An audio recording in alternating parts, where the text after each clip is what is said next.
Elon Musk ने हाल ही में अपनी अंतरिक्ष रणनीति को पूरी तरह पलट देने वाली एक पोस्ट साझा की है और अब स्पेसएक्स आधिकारिक रूप से अपना मुख्य ध्यान चंद्रमा की ओर मोड़ चुका है। ये वही व्यक्ति है जिसने कुछ ही महीने पहले चंद्रमा को एक तरह का ध्यान भटकाने वाला लक्ष्य कहा था, और वही सीईओ जिसने वर्षों तक ये दावा किया कि मानवता के लिए एकमात्र सार्थक गंतव्य मंगल ग्रह ही है। उन्होंने कई बार चंद्र मिशनों को संसाधनों की बर्बादी बताया था, ये तर्क देते हुए कि वे संसाधन मंगल कर उपनिवेश बसाने के प्रयासों में लगाए जाने चाहिए। लेकिन अब वही मस्क स्पेसएक्स के माध्यम से चंद्र सतह पर एक ऐसी स्वयं विस्तारित होने वाली नगरी बनाने की प्रतिबद्धता जता रहे हैं, जो समय के साथ अपने आप बढ़ती और विकसित होती रहेगी। तो आखिर ऐसा क्या बदल गया? वायु रहित, जल विहीन और तीव्र विकिरण से भरी इस कठोर दुनिया के बीच एक ऐसी नगरी कैसे बनाई जा सकती है जो स्वयं को विस्तार देती रहे? और यहाँ बसावट के शुरुआती दिनों में मनुष्य को किन चुनौतियों का सामना करना पड़ेगा? इन सभी प्रश्नों के उत्तर आपको आज के टेक मैथ एपिसोड में मिलेंगे। मंगल ग्रह के सामने एक मूलभूत समस्या है जिसे प्रक्षेपण समय की खिड़की कहा जाता है। पृथ्वी और मंगल केवल हर 26 महीनों में एक बार इस प्रकार संरेखित होते हैं कि वहां अंतरिक्षयान भेजा जा सके, और प्रत्येक यात्रा लगभग 6 महीने लंबी होती है। इसका अर्थ ये है कि यदि कोई प्रणाली विफल हो जाए, यदि किसी डिजाइन में खामी निकल आए या यदि किसी सुधार का परीक्षण करना हो, तो अगला अवसर पाने के लिए लगभग 2 वर्ष प्रतीक्षा करनी पड़ती है। इसके विपरीत चंद्रमा एक बिल्कुल अलग लय में संचालित होता है। वहां प्रक्षेपण की खिड़की लगभग हर 10 दिनों में खुल जाती है और यात्रा का समय केवल 2 दिन होता है। स्वयं मस्क के आकलन के अनुसार चंद्रमा पर एक सक्रिय शहर 10 वर्ष से भी कम समय में स्थापित किया जा सकता है, जबकि मंगल पर यही प्रक्रिया लगभग 20 वर्ष ले सकती है। ये मंगल को त्यागने का निर्णय नहीं है, बल्कि मंगल को व्यवहार्य बनाने के लिए आधारभूत संरचना तैयार करने की रणनीति है। मंगल पर जिन भी प्रणालियों को अंततः कार्य करना हो, जैसे विकिरण से सुरक्षा प्रदान करने वाली ढालें, पूर्णतः बंद जीवन समर्थन तंत्र, स्वचालित निर्माण प्रणालियां और स्थानीय संसाधनों से ईंधन उत्पादन, इन सभी का तीव्र और बार बार परीक्षण चंद्रमा पर किया जा सकता है। चंद्रमा पर यदि कोई असफलता होती है तो उसे कुछ ही सप्ताहों में सुधारा जा सकता है, जबकि मंगल पर वही असफलता वर्षों की देरी में बदल सकती है। आर्थिक दृष्टि से भी समीकरण बदल जाता है। स्टारशिप को चंद्रमा पर भेजने की लागत लगभग उतनी ही है जितनी मंगल पर भेजने की, लेकिन जिस अवधि में मंगल केवल एक अवसर देता है, उसी अवधि में चंद्रमा लगभग 15 अवसर प्रदान करता है। इसका अर्थ है 15 बार अवतरण तकनीक को बेहतर बनाने का मौका, 15 बार नए उपकरणों का परीक्षण और 15 सीखने के चक्र। इस प्रकार चंद्रमा एक उच्च गति विकास प्रयोगशाला में बदल जाता है, जबकि मंगल उस समय की प्रतीक्षा करता है जब तकनीक पूरी तरह परिपक्व हो जाए। शहर की शुरुआत अल्फा नामक एक आधार शिविर से होती है, जिसे उन स्टारशिप यानों से बनाया जाता है जो फिर कभी वापस उड़ान नहीं भरेंगे, क्योंकि जैसे ही कोई स्टारशिप चंद्रमा पर उतरती है, उसे स्थायी रूप से वहीं स्थापित कर दिया जाता है और उसका विशाल ईंधन टैंक दबाव युक्त आवासीय कक्ष में बदल दिया जाता है। केवल एक यान ही लगभग 1000 घन मीटर रहने योग्य स्थान प्रदान करता है, जो बिना किसी अतिरिक्त निर्माण या जटिल संयोजन के अंतर्राष्ट्रीय अंतरिक्ष स्टेशन के कुल रहने योग्य आयतन के बराबर है। जो यान सामान लेकर आता है, वही स्वयं आवासीय ढांचे में परिवर्तित हो जाता है। जब उसके ईंधन तंत्र को पानी के पुनर्चक्रण और वायु परिसंचरण प्रणाली में बदला जाता है, तो लगभग 1400 घन मीटर अतिरिक्त उपयोगी आयतन प्राप्त होता है। स्थान का चयन भी डिजाइन जितना ही महत्वपूर्ण है। चंद्रमा के दक्षिणी ध्रुव के पास स्थित शैकल्टन क्रेटर एक दुर्लभ संयोजन प्रस्तुत करता है। इसके किनारों पर लगभग निरंतर सूर्य प्रकाश उपलब्ध रहता है, जो सौर ऊर्जा उत्पादन के लिए आदर्श है, जबकि इसके गहरे तल में स्थायी अंधकार मौजूद है, जहां अरबों वर्षों से जमी हुई जल बर्फ संरक्षित है। प्रकाश ऊर्जा देता है और बर्फ से पीने का पानी, सांस लेने योग्य ऑक्सीजन तथा रॉकेट ईंधन के लिए आवश्यक तत्वों प्राप्त किए जा सकते हैं। इस क्रेटर का स्थान एक अतिरिक्त लाभ भी देता है। पृथ्वी के साथ संचार अपेक्षाकृत स्थिर बना रहता है, जबकि चंद्र विषुवतीय क्षेत्रों में चंद्र रात्रि के दौरान सीधी संपर्क रेखा अक्सर टूट जाती है। पास ही दक्षिण ध्रुव एटकिन बेसिन स्थित है, जो चंद्रमा का सबसे विशाल और सबसे प्राचीन प्रभाव क्रेटर है। यहाँ गहरी परतों की चट्टानें सतह पर उजागर हैं, जिससे वैज्ञानिकों को चंद्रमा के आंतरिक भाग की भूवैज्ञानिक संरचना का अध्ययन करने का अनूठा अवसर मिलता है। ऐसा अध्ययन जिसके लिए अन्यत्र ठोस चट्टानों में कई किलोमीटर गहराई तक ड्रिलिंग करनी पड़ती। ये सब केवल कल्पना नहीं है, कक्षीय सर्वेक्षण पहले ही बर्फ की उपस्थिति की पुष्टि कर चुके हैं। तकनीकी प्रक्रिया भी स्पष्ट है। रेजिलिथ को गर्म किया जाता है, उससे निकलने वाली जलवाष्प एकत्र की जाती है, फिर उसे हाइड्रोजन और ऑक्सीजन में विभाजित किया जाता है। ऑक्सीजन मानव जीवन के लिए आवश्यक है और हाइड्रोजन और ऑक्सीजन मिलकर रॉकेट ईंधन बनाते हैं। चंद्रमा के पास न तो कोई वैश्विक चुंबकीय क्षेत्र है और न ही घना वायुमंडल, इसलिए सौर विकिरण और ब्रह्मांडीय किरणें बिना किसी प्राकृतिक सुरक्षा परत के सीधे सतह पर गिरती हैं। ऐसे वातावरण में बिना सुरक्षा के मानव जीवन संभव नहीं है। समाधान हमारे पैरों के ठीक नीचे मौजूद है। चंद्री रेजिलिथ, वो महीन धूल जो पूरी सतह पर फैली हुई है, एक शक्तिशाली ढाल का काम कर सकती है। जब इसे आवासीय मॉड्यूलों के ऊपर कई मीटर मोटी परत के रूप में जमा किया जाता है तो ये अधिकांश हानिकारक विकिरण को रोक देती है। कुछ प्रस्तावित डिजाइनों में तो पूरी संरचनाएं प्राकृतिक लावा ट्यूबों के भीतर स्थापित की जाती हैं। ये प्राचीन ज्वालामुखीय गुफाएं पहले से मौजूद सुरक्षात्मक खोल प्रदान करती हैं। भूमिगत निर्माण एक और बड़ी समस्या का समाधान भी देता है, वो है तापमान का अत्यधिक उतार चढ़ाव।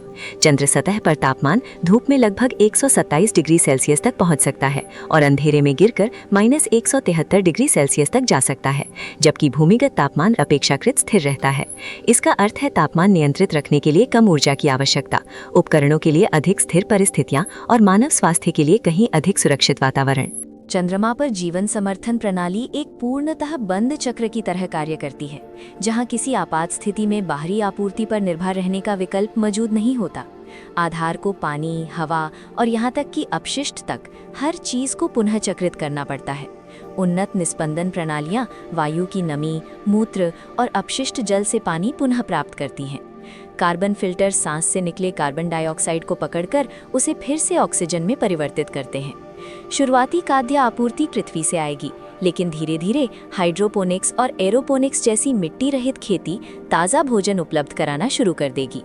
ये प्रणालियां पारंपरिक कृषि की तुलना में 90% तक कम पानी उपयोग करती हैं और नियंत्रित वातावरण में तेजी से उत्पादन देती हैं। इंजीनियरिंग का मूल सिद्धांत है 3 स्तर का बैकअप। हर महत्वपूर्ण प्रणाली के कम से कम 2 वैकल्पिक तंत्र होते हैं। यदि मुख्य ऑक्सीजन जनरेटर बंद हो जाए तो द्वितीयक तुरंत सक्रिय हो जाता है, और यदि वह भी विफल हो जाए तो तीसरा कार्यभार संभाल लेता है। यही व्यवस्था जल पुनः चक्रण, विद्युत आपूर्ति और ताप नियंत्रण पर भी लागू होती है। ऐसे वातावरण में जहां विफलता का अर्थ मृत्यु हो सकता है, बैकअप कोई विकल्प नहीं बल्कि अनिवार्यता है। ऊर्जा आपूर्ति भी बहुस्रोत मॉडल पर आधारित है। क्रेटर की रिम पर लगे सौर पैनल लगभग पूरे चंद्र दिवस भर सूर्य प्रकाश ग्रहण करते हैं, लेकिन चंद्र रात्रि पृथ्वी के 14 दिनों के बराबर लंबी होती है। इतनी लंबी अवधि तक केवल बैटरियों पर निर्भर रहना संभव नहीं, इसलिए भूमि आधारित डिजाइनों से अनुकूलित लघु परमाणु विखंडन रिएक्टर निरंतर आधारभूत ऊर्जा प्रदान करते हैं। सौर और नाभिकीय ऊर्जा का ये संयोजन सुनिश्चित करता है कि आधार कभी अंधेरे में न डूबे, जीवन समर्थन प्रणाली कभी बंद ना हो और किसी एकल विफलता बिंदु से श्रृंखलाबद्ध आपदा उत्पन्न ना हो। निर्माण सामग्री को पृथ्वी से भेजने की लागत लगभग $10,000 प्रति किलोग्राम तक पहुंचती है, इसलिए पूरी नगरी को इस तरह बनाना आर्थिक रूप से असंभव है। समाधान है स्थानीय संसाधनों का उपयोग।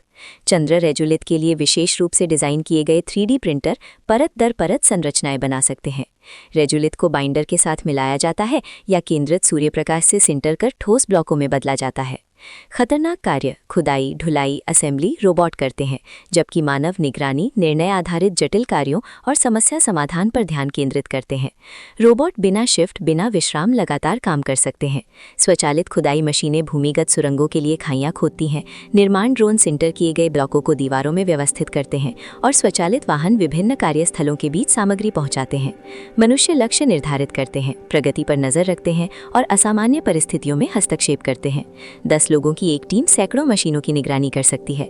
संसाधन निष्कर्षण भी इसी सिद्धांत पर चलता है। स्वचालित ड्रिल अंधेरे क्रेटरों में गहराई तक ड्रिल करते हैं।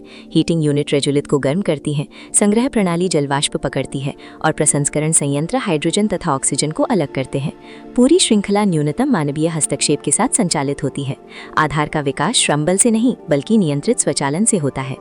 कुछ प्रस्तावों में चंद्र अंतरिक्ष लिफ्ट की परिकल्पना भी शामिल है। एक केबल जो सतह से लगभग 62,000 किलोमीटर किलोमीटर दूर L1 लाग्रांज बिंदु तक फैली हो। चंद्रमा के कमजोर गुरुत्वाकर्षण के कारण ये विचार सैद्धांतिक रूप से केवलर जैसे मौजूद पदार्थों से भी संभव माना जाता है। सौर ऊर्जा से चलने वाली ये लिफ्ट रॉकेट के बिना माल ढुलाई कर सकती है और प्रक्षेपण लागत को घटाकर लगभग $1 प्रति किलोग्राम तक ला सकती है। तकनीक की बुनियाद मौजूद है, चुनौती भौतिकी नहीं बल्कि पैमाना है। तकनीकी चुनौतियों के समाधान सामने आ चुके हैं, लेकिन मनोवैज्ञानिक चुनौतियां कहीं अधिक जटिल हैं। चंद्रमा के पहले निवासी लगभग एक फुटबॉल मैदान के आकार की सुविधा में रहेंगे। ना मौसम, ना प्राकृतिक दृश्य और बिना दबाव युक्त सूट के बाहर कदम रखने का कोई विकल्प नहीं। पृथ्वी से संचार में लगभग 3 सेकंड की राउंड ट्रिप देरी होगी, जो साधारण बातचीत को भी असहज बना सकती है। सीमित और बंद वातावरण तनाव को जन्म देता है और छोटी असहमतियां भी बढ़ सकती हैं। अंटार्कटिक अनुसंधान स्टेशनों और पनडुब्बी दलों के अनुभवों में यही पैटर्न देखा गया है। अलगाव में पारस्परिक संघर्ष बढ़ते हैं। चंद्र आधार को मनोरंजन के लिए अलग स्थान, मानसिक राहत के लिए वर्चुअल रियलिटी प्रणाली और परिवार के साथ नियमित वीडियो संपर्क की व्यवस्था करनी होगी। चंद्र निवासियों के चयन मानदंड लंबे पनडुब्बी अभियानों और अंटार्कटिक ओवरविंटर मिशनों जैसे होंगे। मनोवैज्ञानिक लचीलापन, संघर्ष समाधान क्षमता, दबाव में प्रदर्शन बनाए रखने की योग्यता। तकनीकी दक्षता महत्वपूर्ण है, लेकिन सामाजिक सामंजस्य की क्षमता उससे भी अधिक अहम है, क्योंकि संवाद कौशल की कमी रखने वाला एक व्यक्ति पूरे दल की स्थिरता को प्रभावित कर सकता है। कम गुरुत्वाकर्षण अपने साथ विशिष्ट चिकित्सीय चुनौतियां भी लाता है, क्योंकि इससे हड्डियों का घनत्व घटने लगता है और मांसपेशियां सिकुड़ने लगती हैं। चंद्रमा का गुरुत्वाकर्षण पृथ्वी का लगभग 1/6 है। इतना तो है कि शून्य गुरुत्वाकर्षण वाले वातावरण की गंभीर समस्याओं को कुछ हद तक रोका जा सके, लेकिन मानव शरीर की सामान्य शारीरिक प्रक्रियाओं को पूरी तरह बनाए रखने के लिए ये पर्याप्त नहीं है। इसलिए नियमित व्यायाम, प्रतिरोध प्रशिक्षण और संभवतः मॉड्यूल के घूर्णन वाले भागों के माध्यम से कृत्रिम गुरुत्वाकर्षण उत्पन्न करना अनिवार्य उपाय होंगे। एक आत्मनिर्भर चंद्र नगरी केवल मंगल की तैयारी भर नहीं है। ऐसे वातावरण में जीवित रहने के लिए विकसित की गई तकनीकों के पृथ्वी पर भी तुरंत उपयोग हो सकते हैं, जहां न तो हवा है और न ही विकिरण से सुरक्षा। चंद्रमा के लिए डिजाइन की गई बंद चक्र जल पुनर्चक्रण प्रणालियां सूखाग्रस्त क्षेत्रों में उपयोगी साबित हो सकती हैं। चंद्र कृषि के लिए विकसित उन्नत हाइड्रोपोनिक तकनीकें खराब मिट्टी वाले इलाकों में खाद्य उत्पादन बढ़ा सकती हैं। विकिरण रोधी ढाल तकनीक अंतरिक्ष यात्रियों, उच्च ऊंचाई पर उड़ान भरने वाले पायलटों और रेडियोथेरेपी से गुजर रहे रोगियों के लिए बेहतर सुरक्षा प्रदान कर सकती है। चंद्रमा पर परिष्कृत किए गए दूरस्थ निर्माण रोबोट आपदा प्रबंधन और खतरनाक वातावरण में अवसंरचना निर्माण के लिए उपयोगी हो सकते हैं। इस प्रकार चंद्र आधार पृथ्वी की समस्याओं के समाधान विकसित करने के लिए एक परीक्षण मंच बन जाता है, साथ ही मानवता को पृथ्वी से बाहर विस्तार करने की तैयारी भी देता है। मस्क की समय रेखा के अनुसार चंद्र आधार लगभग 10 वर्षों में संचालन शुरू कर सकता है और उसके 5 से 7 वर्ष बाद मंगल के लिए पहली मानवयुक्त मिशनें संभव हो सकती हैं। ये योजना महत्वाकांक्षी अवश्य है, लेकिन असंभव नहीं। स्पेसएक्स के पास पहले से ही स्टारशिप के रूप में भारी भरकम प्रक्षेपण क्षमता है, जीवन समर्थन तकनीकों के प्रोटोटाइप विकसित हो चुके हैं और चंद्रमा पर जल बर्फ की उपस्थिति की पुष्टि हो चुकी है। अब शेष है क्रियान्वयन, पहली यानों को उतारना, ऊर्जा प्रणालियां स्थापित करना, संसाधन निष्कर्षण शुरू करना और ये सिद्ध करना कि बंद चक्र जीवन समर्थन प्रणाली वास्तव में काम करती है। प्रत्येक सफल कदम मंगल मिशनों के जोखिम को कम करता है और प्रत्येक विफलता को जल्दी सुधारा जा सकता है, क्योंकि चंद्रमा अपेक्षाकृत निकट है। इस पूरी रणनीति में सबसे महत्वपूर्ण तत्व गंतव्य नहीं बल्कि पुनरावृत्ति की गति है। आप तेजी से सीखते हैं जब आप हर महीने प्रयोग कर सकते हैं, बजाय हर 2 वर्ष में एक अवसर मिलने के। मंगल को प्राथमिकता देने से चंद्रमा को प्राथमिकता देने की ये रणनीतिक बदलाव मस्क की इंजीनियरिंग सोच का एक स्पष्ट पैटर्न दिखाता है। पुनरावृत्ति की गति को अधिकतम करना। जितनी जल्दी आप परीक्षण करते हैं उतनी जल्दी सीखते हैं, जितनी जल्दी सीखते हैं उतनी जल्दी कठिन समस्याओं का समाधान मिलता है। मंगल अब भी दीर्घकालिक लक्ष्य है, लेकिन चंद्रमा एक विशाल परीक्षण स्थल बन जाता है। यदि स्पेसएक्स पृथ्वी से 3,84,000 किलोमीटर दूर एक आत्मनिर्भर बस्ती स्थापित कर सकता है, तो वही प्रणालियां 225 मिलियन किलोमीटर दूर भी काम कर सकती है। पृथ्वी के बाहर मानव की पहली स्थायी बस्ती इसलिए नहीं बनेगी कि वो आसान है, बल्कि इसलिए बनेगी कि वो इंजीनियरिंग की दृष्टि से तर्कसंगत और चरणबद्ध रूप से संभव है। मस्क का चंद्रमा की ओर झुकाव पीछे हटना नहीं बल्कि आगे बढ़ने का सबसे छोटा और व्यावहारिक मार्ग है। ये नगरी हर नए स्टारशिप के उतरने के साथ बढ़ती जाएगी, हर सफल संसाधन निष्कर्षण के साथ अपने सिद्धांत को प्रमाणित करेगी और हर बीतते महीने के साथ ये स्पष्ट होता जाएगा कि क्या काम करता है और क्या नहीं। यदि आने वाले 10 वर्षों तक ये योजना अपने मार्ग पर बनी रहती है, तो मनुष्य किसी दूसरे संसार पर स्थायी रूप से रह रहे होंगे, सिर्फ यात्रा करने नहीं बल्कि वास्तव में बसने के लिए। उस समय चंद्रमा केवल एक पड़ाव नहीं रहेगा, वो एक नया घर बन चुका होगा। वीडियो को अंत तक देखने के लिए आपका दिल से धन्यवाद। यदि आपको ये प्रस्तुति रोचक और ज्ञानवर्धक लगी हो तो कृपया हमें एक लाइक देकर समर्थन दें और चैनल को सब्सक्राइब करना ना भूलें। आपका ये छोटा सा सहयोग हमें और भी प्रेरणा देता है ताकि हम आपके लिए भविष्य में और अधिक दिलचस्प, गहन और गुणवत्तापूर्ण वीडियो प्रस्तुत कर सकें। आप सभी का हार्दिक धन्यवाद।